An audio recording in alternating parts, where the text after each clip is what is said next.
청년들을 사랑하는 그 마음씨가 대화에서 아주 애정이 뚝뚝 떨어지는 게 느껴졌어요. 이렇게 청년들과 허물없이 소통했던 것이 그가 사형당한 이유이기도 하죠. 이성적으로 증명할 수 없는 종교적이고 신앙적인 개념이라고 여겼거든요.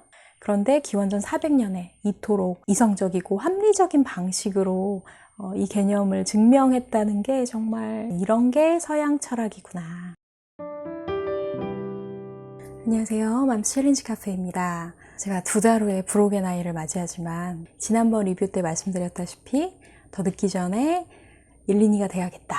인문학 공부를 시작해야겠다라고 말씀드렸죠. 그래서 그 첫 번째 책으로 플라톤의 대화편을 통해서 서양 철학의 아버지인 소크라테스의 사상 그리고 저의 사색을 조금 나눠보려고 합니다. 소크라테스는 아무런 저서를 남기지 않았지만 그의 제자들 아리스토텔레스, 크세노폰, 특히 오늘 소개해드릴 플라톤의 저서를 통해서 그의 존재와 사상이 우리에게까지 전해진 거죠. 마치 성경의 사복음서가 예수에 대한 행적이지만 예수께서 직접 기록하신 게 아니라 제자들의 기록인 것처럼 말이죠. 소크라테스의 제자 중에 제자, 수제자였던 플라톤의 글을 통해서 그를 만날 수 있는 게 정말 다행이고 감사하죠. 그런 얘기를 들었어요. 에베레스트 산에 대한 영상을 보는 것보다 에베레스트 산을 한 발짝이라도 오르다가 마는 게 차라리 낫다. 인문고전에 대한 해설서만 보다가 포기하는 사람들이 많은데 그것보다는 인문고전을 직접 한 구절이라도 접하고 그러면 더 그 매력에 흡입력이 있어서 그런 얘기를 한 건 아닌가 싶어요. 그래서 어쨌든 저는 해설을 나중에 보고 먼저 인문고전을 부딪혀 봤는데 그게 더 저는 맞았어요. 왜냐하면 플라톤의 대화편이 제자들과 그냥 대화하는 그런 대본 같은 거거든요. 그래서 더 재미있고 실감났고요. 그렇게 다 읽고 나서 해설된 내용을 봤을 때 도움은 됐어요. 왜냐하면 제가 잘 이해하지 못했거나 놓쳤던 부분들에 대해서 좀 풀어주기 때문에 도움이 됐지만 좀 이렇게 교과서적이고 딱딱하기 때문에 재미나 감동은 조금 적었던 것 같습니다. 네, 요즘 제가 내년을 준비하기 위해서 트렌드 코리아 2021 이거를 매일 조금씩 보고 있는데 최근에 봤던 주제가 롤코 라이프였어요. 95년도 이후에 출생한 10대, 20대를 롤코족이라고 하는데 그들의 소비 트렌드가 롤러코스터를 타는 것과 같다라고 해요. 디지털 역마살이 낀 것처럼 지루한 거는 절대 견디지 못하고 아주 짧은 재미와 유행을 추구한다고 해요. 롤러코스터 타기 위해서는 줄을 먼저 길게 서잖아요. 그리고 아주 짧고 강렬하게 즐기고 나서는 뒤도 안 돌아보고 다른 놀이기구를 타러 가죠. 그것처럼 예측 불허의 속도감을 지닌 디지털 보헤미안을 롤코족이라고 합니다. 이런 롤코족이 등장하게 된 배경에 대해서 설명해 놨는데 저는 좀 슬펐어요. 사람이 성장할 때 예측 가능한 환경에서 성장하다 보면 미래를 생각해서 느린 생애사 전략을 선택하는 반면 성장한 상황이 너무 불안하면 지금 즉각적인 이익을 추구하는 빠른 생애사 전략을 선택한다고 해요. 즉 지금 10대, 20대가 너무 불안한 상황에 살고 있다는 거죠.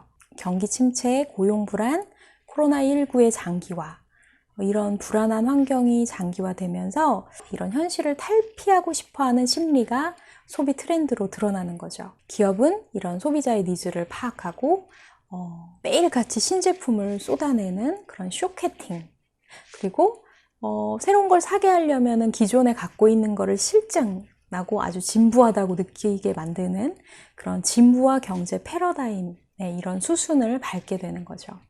불안한 시대에 계속해서 새로운 것을 쫓는다. 이것이 정말 스스로를 더 불안하게 만드는 그런 악순환의 고리라는 생각이 들어서 더 안타까운 것 같아요. 여러분 혹시 스프링벅에 대해서 들어보셨나요? 아프리카의 스프링벅이 이상한 습성이 있는데 한꺼번에 무리가 질주하다가 벼랑 끝에 떨어져서 죽어버린대요. 그 이유가 빨리 앞으로 달려갈수록 좀 풀을 많이 뜯어먹을 수 있으니까 서로 앞서거니 뒤서거니 이렇게 달리다가 나중에는 풀을 먹으려는 그 목적조차 잊어버리고 그냥 벼랑에 떨어져 죽는다는, 군중 심리에 휘말린다는 것이 이렇게 어리석고 무서운 일인지를 보여주는 예라고 할 수 있죠. 철학은 이런 시대를 역주행하는 느낌이 있어요. 철학에서 다루는 주제가 굉장히 느리고 정적인 것들이죠.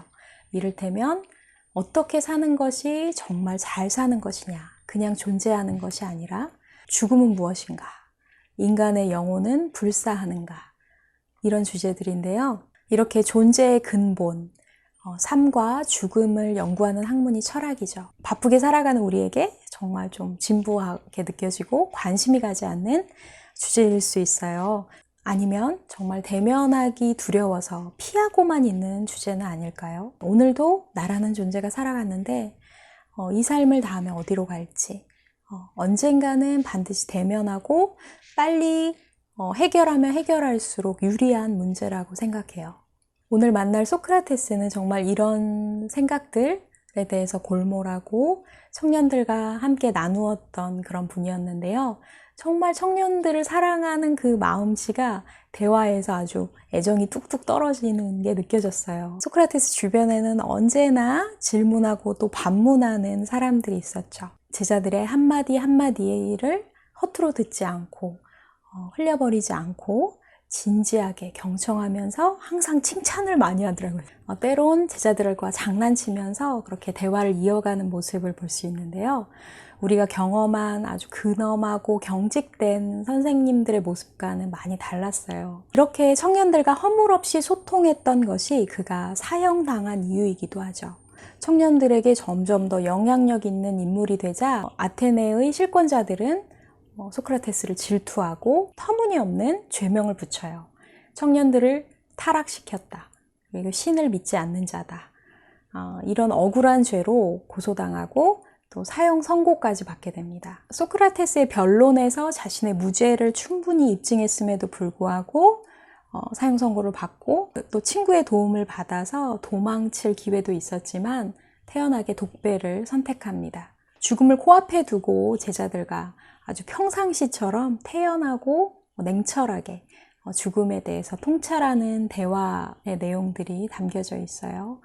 물론 제자 플라톤에 의해서 어느 정도 미화됐을 수도 있지만 그에게서 죽음의 공포는 1도 찾아볼 수 없고 오히려 죽음을 새로운 세계로의 여행으로, 모험으로 받아들이고 끝까지 제자들을 가르치고 그 가르침대로 행동하는 그런 모습이 인생에 있어서 잊혀지지 않게 각인되는 그런 경험이었을 것 같아요. 이런 이야기를 해요. 만약에 여러분이 나를 석방해 주는 조건으로, 단 한 가지 조건으로 다시는 철학하는 일을 해서는 안 된다라고 한다면 나는 이렇게 말하겠다. 제가 읽어드릴게요. 저는 여러분을 존경하고 사랑합니다. 하지만 여러분보다는 신에게 복종할 것입니다. 숨을 쉬는 한, 힘 닿는 한 지혜를 사랑하고 여러분에게 권하고 누구를 만나든 제 생각을 말하기를 그치지 않을 것입니다. 철학이 지혜를 사랑하는 것이라고 말하는데요. 지혜를 추구하는 것은 또 신께서 나에게 주신 사명이다. 그래서 나는 철학하는 것을 멈출 수 없다. 또 사형 선고를 받으면서 이렇게 말합니다. 죽음을 면할 수단은 얼마든지 있습니다. 여러분, 어려운 것은 죽음을 면하는 것이 아닐 것입니다. 오히려 비열함을 면하는 것이 훨씬 더 어렵습니다. 정말 도도하게 자신의 신념을 끝까지 지키는 모습을 볼 수 있죠. 지금 이 시대에도 자기의 신념을 말하는 사람은 많지만 그 신념을 이렇게 목숨처럼 지키는 사람은 많지 않은 것 같아요. 이 대목을 읽으면서 그럼 내가 목숨처럼 여기는 신념이 뭐지? 고작 나란 존재를 유지하기 위해서 살아가는 건 아닌가? 내가 힘써 매일 지킬 사명, 신념은 뭘까? 이런 것들을 좀 사색해 볼 수 있었어요. 모든 사람들이 죽음을 피하려고 하고 두려워하잖아요. 소크라테스는 그 이유를 죽음을 알지 못해서라고 말합니다. 사람들은 죽음이 뭔지 모르기 때문에 무조건 가장 나쁜 거야 라고 단정한다는 거죠. 반대로 가장 큰 선일 수도 있는데 무지하기 때문이다. 그래서 두려워한다. 그래서 가장 큰 무지는 아는 척하는 것이다. 참 역설적인 말이지만 맞는 말이죠. 자신의 무지를 인정해야 알무로 나아갈 수 있고 그 무지에서 벗어날 수 있는 거죠. 그러면 그는 무슨 근거로 이렇게 죽음 앞에 당당했던 걸까요? 저는 파이돈 편에서 그 이유를 조금 발견했던 것 같아요. 독배를 마시는 사형이 집행되는 그날, 마지막 제자들과 무슨 이야기를 나눴을까요? 제자들은 영혼에 대한 궁금증을 털어놓습니다. 영혼은 과연 불멸합니까? 이 부분에 대해서 소크라테스가 숫자의 비유, 홀수의 속성, 이런 비유와 그리고 불과 냉기에 대한 속성, 이런 예를 들고 또 제자들과 대화해 가면서 영혼은 결코 죽지 않는다, 불사한다는 것을 증명해내요. 이 부분은 직접 읽어보시면 정말 재미있어요. 제가 되게 놀라웠던 게 영혼, 그리고 영원한 존재, 이런 불사에 대한 그런 것들은 눈으로 확인할 수가 없잖아요. 때문에 이성적으로 증명할 수 없는 종교적이고 신앙적인 개념이라고 여겼거든요.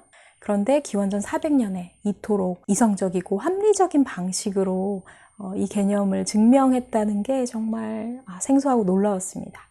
이런 게 서양 철학이구나. 그리고 결론적으로 이렇게 말합니다. 오, 나의 벗들이여. 만일 영혼이 정말 불사라고 한다면 우리는 이 세상의 짧은 시간을 위해 뿐만 아니라 영원한 세월을 위해서도 영혼을 보살펴야 할 걸세. 영혼을 소홀히 한다는 것은 아주 위험한 일이라 하지 않을 수 없네. 저는 이 말을 그가 증명했다고 생각해요. 그의 육체는 거의 2420년 정도 되죠. 오래전에 죽었지만 그의 영혼이 깃든 철학은 여전히 존재하잖아요. 지금 부와 영의 권력을 가진 사람들의 이름은 조금만 지나면 사라지겠죠.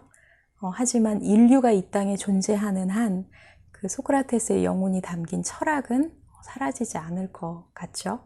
우리가 분주하다는 핑계로 눈에 보이는 것만 추구하다가 속도에 떠밀려 살아가다가 정작 영원히 존재할 우리의 영혼은 잘 보살피지 못하는 건 아닌가, 진지하게 생각해 볼 문제인 것 같습니다.